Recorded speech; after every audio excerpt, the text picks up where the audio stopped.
No justice, no arrest. No rest, no rest. No justice, no arrest. No rest, no rest. Fill up all EC members. Members, members, members, members. Fill up all executive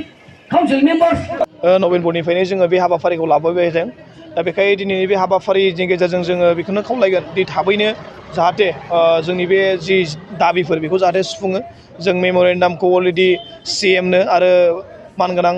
governor बिथांनो जोङो हरबाय दा बिथांमोना हयथ' सावरायदों जानांगौ आरो बेजों लोगोसे जोंनि BTCनि जे MLAफोर दङ बिथांमोननोबो जों हरबाय बिथांमोना गोजौ लेभेलाव बिथांमोना रायलायदों जोंनो बेखौ खोथा होदों नाथाय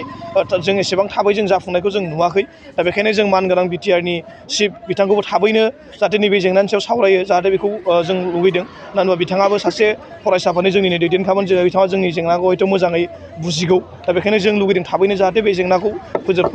फोजोबनानै होयो आरो फैबाय थानाय समाव जुदि जोंनि जेंनाया जुदि थाबै जोबाबा जों हाबाफारिखौ आरोबाव जों कन्टिनिउ खालामनाय जागोन जों बड'लेण्ड इउनिभार्सिटिनि गेजेराव सानफ्रोमबो 2 घन्टा खरि जों जोबनो गैयै आन्दलन लानो थाखायबो जोङो रेडि जानानै दङ लाइस्राम लादोसिंनि सायाव नोंथाङा मा बुंनो नागिरो बिथांनि हेंथायै गोबां एलिगेसन नोंथांमोना लाबोगासिनो प्रफेसर लाइस्राम लादोसिंहानिखै जों बेखौनो बुंगोन बिथाङा गोबां इउनिभार्सिटियाव गोबां दुर्निति बिथांनि दङ जों बेखौ मिथिनो मोन्दों बिथाङा गावनि गोसो बायदि इउनिभार्सिटिखौ बिथाङा सालायनो नागिरदों दा बेयाव इउनिभार्सिटियाव जि कर्ट थायोमोन बे कर्टआव जि मेम्बारफोर हरबाय आसाम एसेम्ब्लिनिफ्राय सिगांनियाथ' रिटायार जाबाय गोदान हरनायखौ बिथाङा दासिमबो मिटिं खालामनायनि गेजेरजों पावारखौ बिथाङा दासिमबो इम्पावार खालामाखै आरो एक्जिकिउटिभ काउन्सिलाव जि खालि जानानै दङ मेम्बार 7 आरो बेखौबो बिथाङा दासिमबो सोसननानै लायाखै खार'ना बेनो बिथाङा जाहाथे बै मेम्बारफोरा जुदि फैयोबा गावनि गोसो बायदि इउनिभार्सिटिखौ बे सालायनो हानाय नङा आरो रेजिस्टारखौ जोङो जेब्ला बिबाय थादों दि BTR रिजननिफ्राय पार्मानेन्ट जानांगौ होननानै बेखौबो बिथाङा जाजानायखौ बिथाङा हयथ' सिंजों बिथाङा लुगैया मानोना रेजिस्टार फैयोबा आरो एक्जिकिउटिभ काउन्सिलाव जेब्ला MLAफोरा मेम्बार जाफैयो होमबा बिथाङा गावनि गोसो बायदि मावनो मोननाय नङा बेखौ बिथाङा हयथ' सानदों बेखायनो बिथाङा दासिमबो बेफोरबायदि हाबाफारिखौ लायाखै बेजों लोगोसे इउनिभार्सिटियाव माखासे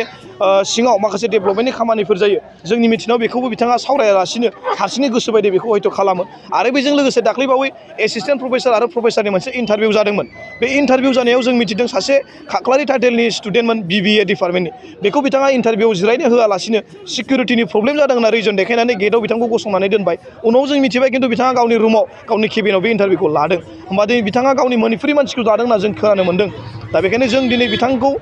जों बुंदों बिथाङा जोंनि लकेलनि इन्टारेस्टआव बिथाङा खामानि मावाखै BTRनि इन्टारेस्टआव बिथाङा खामानि मावाखै जोंनि स्टुडेन्टफोरनि इन्टारेस्ट बिथाङा खामानि मावाखै बिथाङा गावनि सार्थ बायदि खामानि मावदों बेखायनो जों बड'लेण्ड इउनिभार्सिटिखौ जोङो मालाबा बिदि जाहोनो हाया बेखायनो जों लुबैदों थाबैनो बड'लेण्ड इउनिभार्सिटिनि जि VC प्रफेसर लाइस्राम लादोसिं बेखौ बिनिफ्राय बोखारनांगौ आरो बेयाव जोंनो लकेल जोंनि खोथाखौ बुजिनाय जा जोंनि लकेल इन्टारेस्टनि सासे मानसिखौ जोंनो बेयाव थाबैनो VC थिसननांगौ जों लुबैयो